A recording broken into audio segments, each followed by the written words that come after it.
Hey guys, welcome back to our channel TechTube. Today in this video I'm going to show you guys how you can fix Snapchat ban.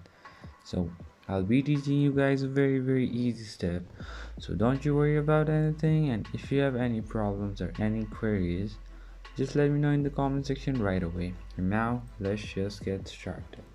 So firstly, what you need to do is since you can't go to Snapchat, so my account is not banned, so since your account is banned and you can't get into the Snapchat, what you need to do is just go to Google and just search for Snapchat support and go to Snapchat support, and then over here just go with I can't access my account, and from here just choose the reason why your account is like that.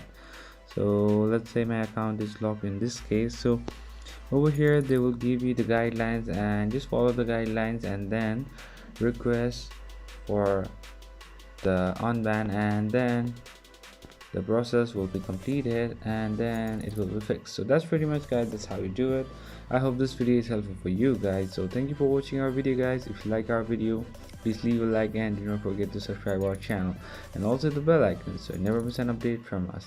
If you have any queries, just let me know in the comment section right away, and I'll see you guys again in our next video. Till then, stay safe, guys. Thank you for watching.